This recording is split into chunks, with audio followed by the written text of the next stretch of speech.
What's up, everyone? How's it going? In the okay, that kind of confused me for a moment. That he's just sending his villagers faster or to the berries a little faster by using the TC. What was it? Not TC glitch exploit movement. Anyways, spawning over here in the southwestern side of Dry Arabia, we have ShellbeeTV as our yellow Ayyubids. Up here in the northeastern side, we have VerteX, our blue Mongol player. Nice to see more Mongols. I have not casted this, I don't think. Yeah, let's check. Well, since we're not really doing much right now, Mongols versus. Oops. I'm pretty sure. Oh, okay, so I've done one Ayyubids versus Mongol game before. Something I noticed yesterday. I don't know if the game would. Yeah, the game's posted already.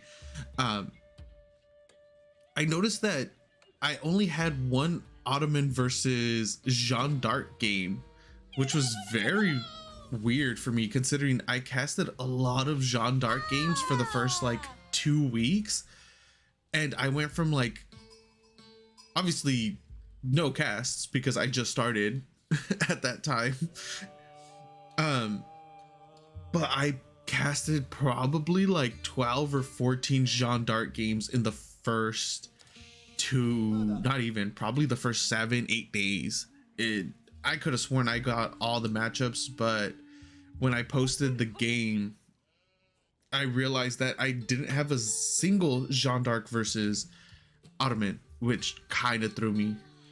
But anyways, anywho, nothing really out of the ordinary for either of our players. I'm really curious to see what our Ayyubids does do. VerteX isn't going for any early harass. He's not going for the early barracks, anything like that.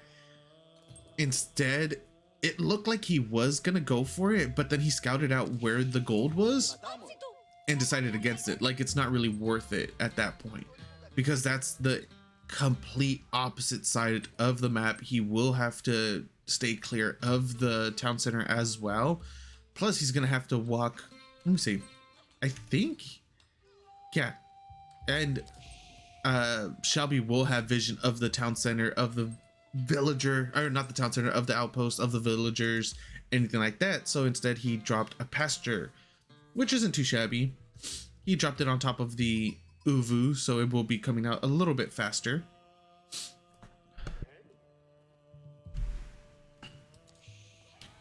Meanwhile, he did grab quite a few sheeps as well. Nice little sheepies. Is he gonna, okay, this is what I was gonna ask right now. Is he gonna go for the silver tree and try to get that trade? Because his market spot is absolutely amazing, especially considering it's Dry Arabia. The last few times I've played this map, I've had it right next to my base. Thankfully, I was playing as the Byzantine, and double thankfully, those markets had Royal Knights in them. So, win-win. Royal Knights popping out for straight olive oil, 480 olive oil. I'll take that every day. And then drop the golden horn, start getting them for free. Yes, please. It was amazing. I absolutely loved it. Good times. Not good times for my opponent, but good times for me. And now what are we gonna get for our Ayyubids? Bazaar, going straight into the trade wing. I haven't seen this opener in a while. Ever since it got nerfed, a lot of people have been opting out of getting it because it's not completely and utterly broken anymore. You're not able to get a 7-worker lead instantaneously like you were before. Now, you just get a pretty decent eco boost in terms of trades, not trading, but you could still get traders. You just can't get villagers anymore. And there are the swordsmen. Bedoin? I'm just gonna call him swordsman. He has wood and stone trade as well. So 2 woods, favorable trades, a stone favorable trade, and then a single swordsman. Where are you sending them? They're not going to be able to do much Everything is secure under the town center. That's the best thing about the, not the best thing, that's just a really good thing about the Mongols. So one swordsman is going back. You can pretty much do everything under your TC. It's amazing. We are going to be attempting for max distance trade. Of course, it isn't going to be max distance since this isn't all the way touching the corner, but still, it's going to be a pretty damn good trade. This is going to be an amazing trade route for our Mongol player. Now, it just depends because I have casted a few games, a few Mongol games recently, and they haven't been leaning too heavy into the trade. They'll make one or two, then not make any for a couple minutes, and then make another one or two, not make any. It should already be posted as well. I can't remember exactly who it was. Had 3 or 4 markets up for about 10, 12, 15 minutes, something like that, and only had like 15 traders. It was kind of weird. That was something that I was not expecting, to see so many markets up and running with very, very few actual traders. But the trade is going to get scouted out too. Where is our swordsman going? Oh, he's going towards the traders as well.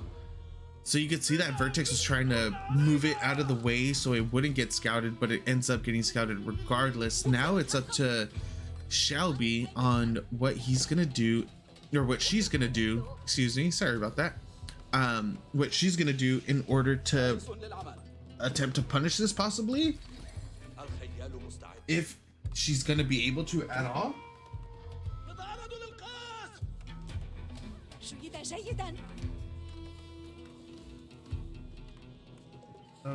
One moment. Okay, sorry about that. Currently sitting at, I think it's like 3 traders. Yeah, currently sitting at 3 traders right now. We have the stables down for the Ghazi Raiders. There's 2 swordsmen and the horsemen, excuse me. This isn't the Delhi. This is the Abbasid, well, Abbasid variant. So they don't have Ghazi Raiders. They have standard horsemen. Attempted torch down on the stables, not gonna happen whatsoever. And now Keshik are out for VerteX. He's gonna be able to hold his trade line pretty easily at this point now, until spears start coming out for Shellbee, which I don't think is gonna be happening anytime soon.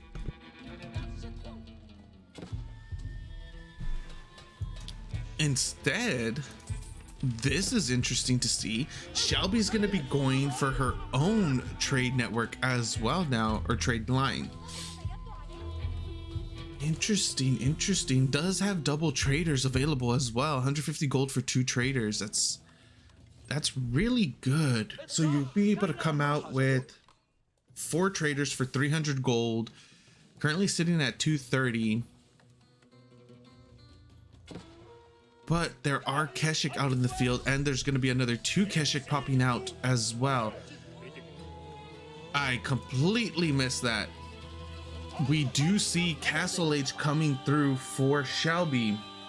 She ended up going for advancement, Culture Wing advancement, which does reduce the cost of the age up by 500 resources and increases the speed at which you age up by 40%.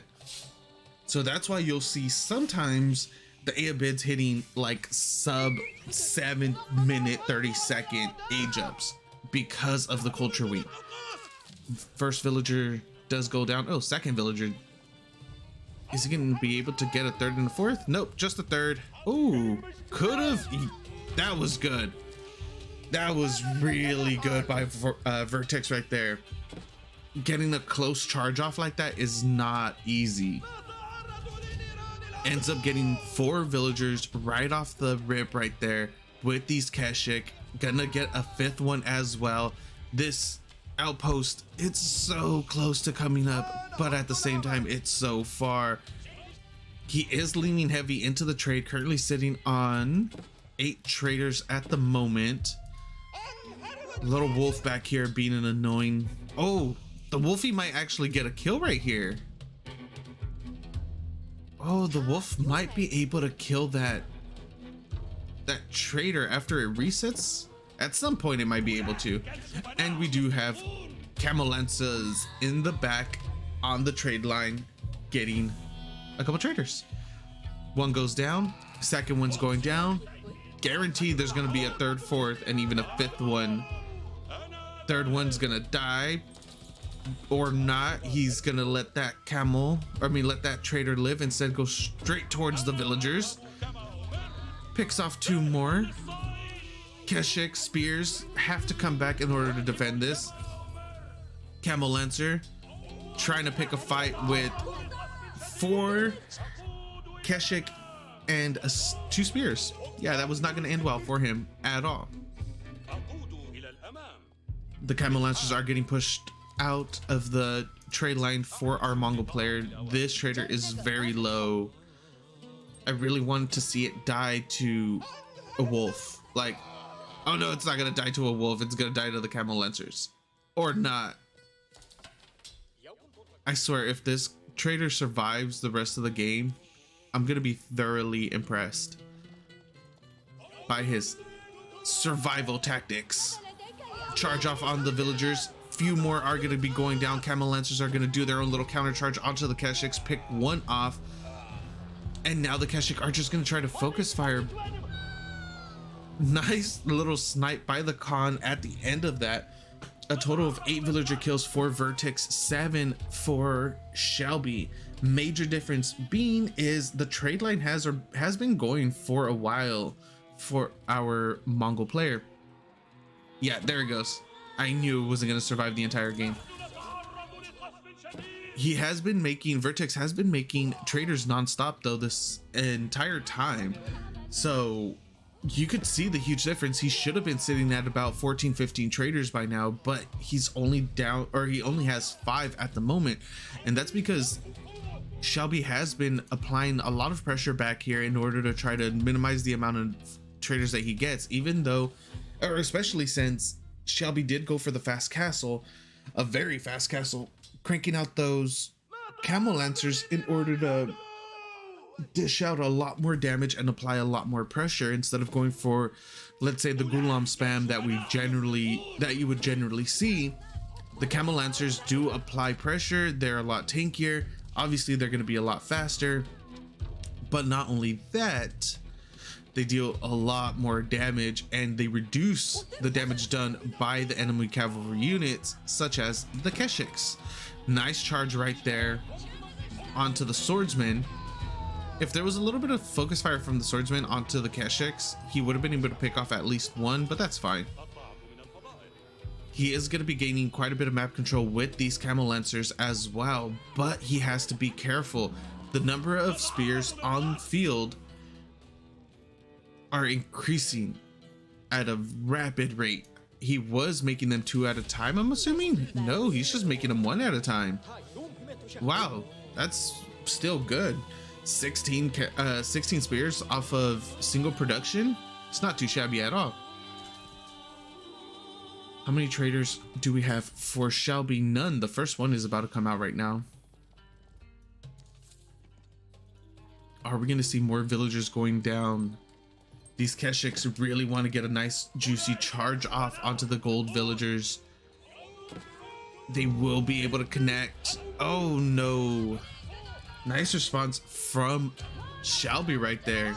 Middle of the map, a Keshik looks like he's about to go down. There is a couple villagers, a few villagers right here on the big gold to the southeastern side of the map. Trader will be going down. Khan dies to the outpost, and now the outpost is going to get burned down by the spears and Keshik. That's going to be more villagers going down. A total of 14 villagers have been killed. 15 and 16 potentially? No, they make it back into the TC just in time. Keshik did go down over here on to the south. Second Keshik may make it back with his friend fairly soon. And now 8 traders. I'd love to see more. I'd love to see another trading post being thrown down.